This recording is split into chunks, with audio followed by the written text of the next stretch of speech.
আজকের আমার এই টিফিন রেসিপিটা সকল মায়েদেরই কিন্তু ভালো লাগবে।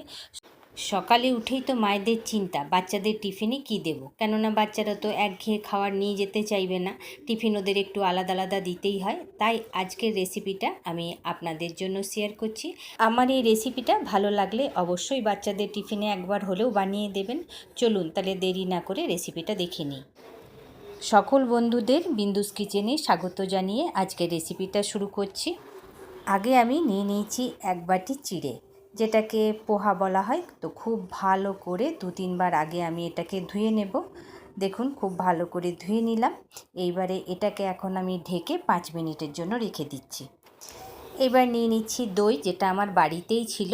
2-3 চামচের বেশি তো হবে না, তো এই দইটা নিয়ে নিলাম। এর মধ্যে দিয়ে দিচ্ছি 1 কাপ সুজি, দই আর চিড়া দিয়ে রেসিপিটা আজকে আমি বানাবো। তো খুব ভালো করে দইটাকে সুজির সাথে দেখুন মিলিয়ে নিচ্ছি। এটা এখন কিছুক্ষণ এটাকে আমি ভালো করে মেখে এটাকে এখন আমি সুজিটাকে দইয়ের সাথে ফুলতে দেব নরম হওয়ার জন্য। এখন আমি এটাকেও ঢেকে রেখে দিচ্ছি। 5 মিনিট পর দেখুন চিড়াটা দেখে নিচ্ছি, খুব ভালো নরম হয়েছে। আর এখন আমি সুজিটাকেও দেখে নিচ্ছি, সুজিটাও খুব ভালো নরম হয়ে গেছে। এবার চিড়াটাকে এই সুজির মধ্যে দিয়ে দিচ্ছি। সুজি আর চিড়া খুব ভালোভাবে একসাথে এখন আমি মিলিয়ে নেব। মিলিয়ে নেওয়ার পর একটা মিক্সির জারে এটাকে নিয়ে নেব। ভালো করে এটাকে মিহি করে আগে আমি পেস্ট করে নেব। এইটা বাচ্চার টিফিনে তো পারফেক্ট রেসিপি। এটা কিন্তু অফিস টিফিনেও দিতে পারেন, আর চাইলে বাড়িতেও এটা সকাল বিকেলে জল খাবারে বানানো যায়। তো এর মধ্যে একটুখানি জল দিয়ে দেখুন খুব মিহি করে পেস্ট করে নিলাম। সুজি চিড়ার ব্যাটারটা আমার রেডি হয়ে গেছে। দেখুন এই রকমই রাখতে হবে। একবার আমি হাত দিয়ে দেখিয়ে দিচ্ছি, একটু দরদরা রয়েছে সুজি, তো না মিহি হলেও চলবে। তো এইবারে একটা পাত্রে আমি এটাকে ঢেলে নিচ্ছি। এরপর এর মধ্যে দিয়ে দিচ্ছি আমি স্বাদমতো নুন আর গোলমরিচের গুঁড়ো। এই রকম রেসিপি কিন্তু বাচ্চাদের খুব পছন্দ হবে। দেখুন গোলমরিচের গুঁড়ো দিয়ে দিলাম। এইবারে খুব ভালো করে এই সমস্তগুলোকে এখন আমি মিলিয়ে নেব। তাহলে বন্ধুরা, আমার এই ভিডিওটা শুরু থেকে শেষ অবধি দেখার জন্য আপনাদের কাছে অনুরোধ রইল। দেখুন খুব ভালো করে মিলিয়ে নিলাম। এবারে এটাকে এখন ঢেকে রাখছি। 5 মিনিট পর ফিরে এলাম। আবারও একবার ব্যাটারটা আমি দেখে নিচ্ছি। খুব ভালো করে একবার মিলিয়ে নিলাম। এরপরে এর মধ্যে দিয়ে দিচ্ছি আমি 1/2 চামচের মতো খাবার সোডা।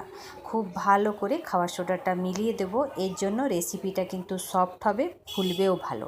এইবারে একটা কেক টিন নিয়ে নিয়েছি। এর মধ্যে খুব ভালো করে আমি তেল ব্রাশ করে নিলাম, আর ব্যাটারটা এখন আমি এর মধ্যে ঢেলে দিলাম।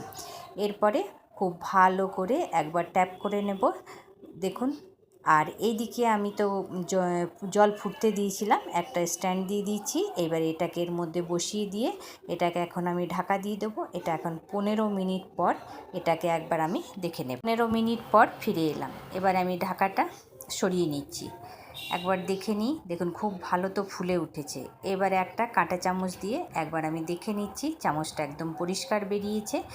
এইবারে এই ভাপের মধ্যেই গ্যাসটা অফ করে এখন আবার এটাকে আমি মিনিট 10-এর জন্য আবারও ঢেকে রেখে দিচ্ছি।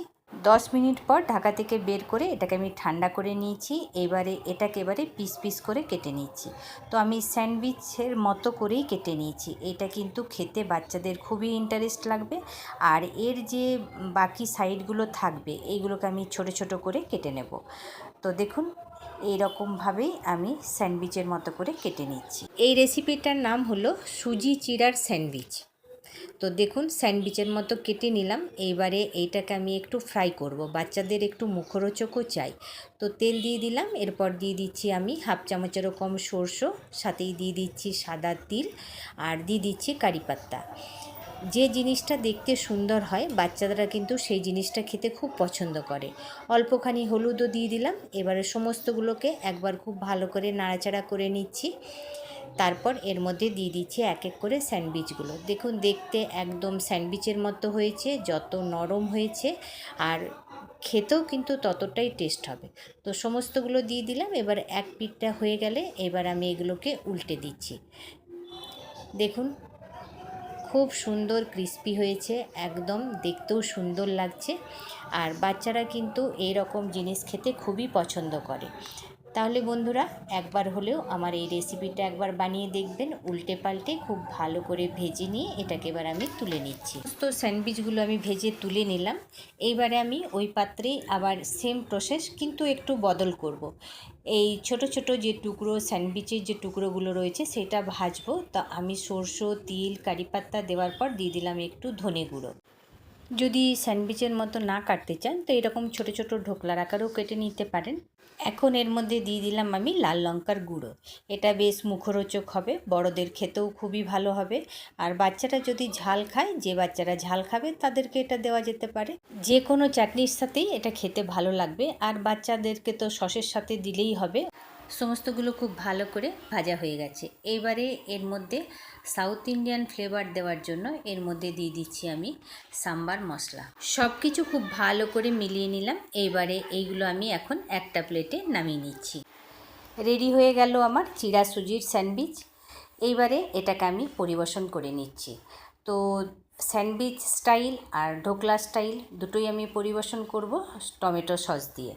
তাহলে বন্ধুরা আমার এই টিফিন রেসিপি চিড়া সুজির স্যান্ডউইচ, এই রেসিপিটা যদি আপনাদের ভালো লাগে তাহলে বিন্দুস কিচেনকে লাইক সাবস্ক্রাইব অবশ্যই করবেন, অনেক অনেক করে শেয়ার করবেন, অনেক অনেক করে কমেন্ট করবেন। এই রকম নতুন নতুন রেসিপি নিয়ে আবারও হাজির হব। ভালো থাকবেন, সুস্থ থাকবেন।